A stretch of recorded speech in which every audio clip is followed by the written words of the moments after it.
अस्सलामु अलैकुम रहमतुल्लाहि व बरकातुहू। नहमदुहु व नसल्ली अला रसूलिल्लाह। সবার নাম কইলে অসুবিধা, নাম কারো নাম দিয়া। হ্যাঁ, अम्मा बाद फ़ाउज़ु बिल्लाहि मिनश शैतानिर रजीम। बिस्मिल्लाहिर रहमानिर रहीम। कुल्लु मुस्लिमिन इख्वा इन्नमल मुमिनुना इख्वा। আজকের এই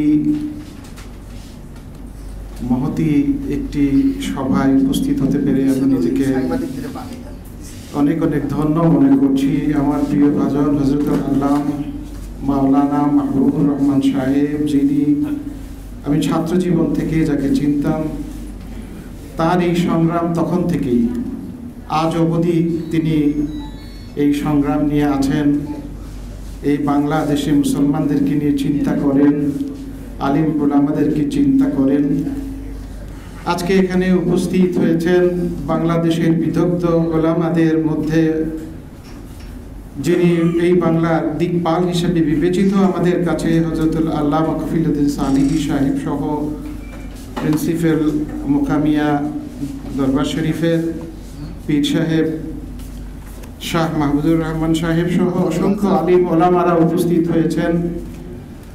তো আমাকেও আসতে বলা হয়েছে। আমি বিষয়গুলো একান্তভাবে ঘনিষ্ঠভাবে দেখেছি।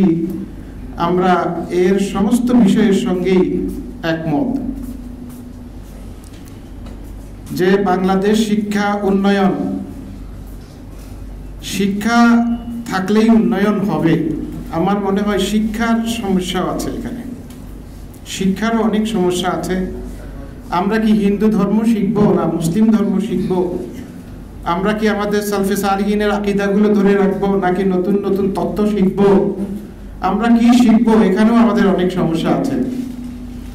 এই বিষয়গুলো নিয়ে যারা কাজ করতেছেন, আমাদের বক্তব্য থাকবে আমরা যেন এগুলো আরো পরিষ্কার করি এবং আমরা যেন এই দেশে মুসলমানদের প্রকৃত আকীদা, বিশ্বাস, নিয়ম নীতিগুলো পূর্বের মতো আরো উজ্জীবিত করতে পারি, সেইভাবে যেন আমরা এখানে থাকতে পারি।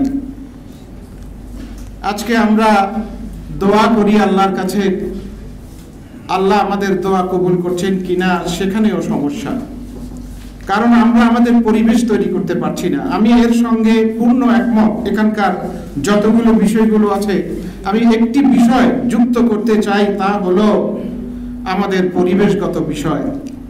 আমাদের মাদ্রাসাগুলোর মধ্যে কোনো পরিবেশ নাই, আমার মাদ্রাসায়ও পরিবেশ নাই।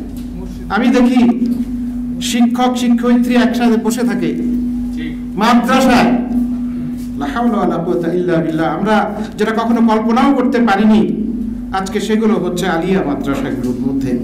তো এখন মাদ্রাসার যে স্বকীয়তা, মাদ্রাসার যে প্রকৃত একটা মাদ্রাসা, আল্লাহ পাবার একটা উপযুক্ত স্থান, রাসূল সাল্লাল্লাহু আলাইহি ওয়াসাল্লামের মাদ্রাসা, তার ঘর, এগুলো তো এখন নাই। আসলে এগুলো পুনরায় চিন্তা করতে হবে। ইবতেদায়ী মাদ্রাসা আমাদের একান্ত দরকার, তবে ওই ইবতেদায়ী মাদ্রাসা দরকার যেই ইবতেদায়ী মাদ্রাসার মধ্য দিয়ে আসলে রাসূল পাক সাল্লাল্লাহু আলাইহি ওয়াসাল্লামের ওই নিয়ম নীতি অনুসরণ করে যেই শিক্ষা হবে ওইটা হওয়া দরকার। কিন্তু মাদ্রাসা হবে কিন্তু শিক্ষার কার্যক্রম হবে না, কারিকুলাম হবে না, অন্য তত্ত্ব আনবে, অন্য শিক্ষা নীতি এনে ঢুকাবে। আলিম হবে কিন্তু প্রকৃত আলিমের সুরত সিরত কিছুই থাকবে না। তাহলে আমাদের কি আমরা পাবো? এখানে আমার খুব চিন্তার কারণ হয়ে দাঁড়িয়েছে। হযরত আলিম ওলামাগণ, আপনারা অনেক কষ্ট করে এখানে এসেছেন। আমি আবারও ধন্যবাদ জানাবো আমার প্রিয় হযরতুল আল্লাহ মাওলানা মাহবুবুর রহমান সাহেবকে। তিনি রিটায়ার করার পরেও আমাদেরকে নিয়ে ভাবেন, এই দেশকে নিয়ে ভাবেন। আমি খুব খুশি এই ধরনের একটি অনুষ্ঠানে আসতে পারার জন্যে, এবং প্রত্যেকটা উপজেলা এবং জেলায় তিনি যেন আহ্বান করেন আমরা প্রত্যেকটা জেলায় এগুলোকে আরো সুন্দরভাবে আমরা এগুলোকে আঞ্জাম দেওয়ার জন্য এগিয়ে আসবো ইনশাআল্লাহ। আমি এর সঙ্গে পূর্ণ একাত্মতা প্রকাশ করে আমি এখানে আপনাদের কাছ থেকে বিদায় নিচ্ছি। ওয়া আখির দাওয়ানা আনিল হামদুলিল্লাহি রাব্বিল আলামিন।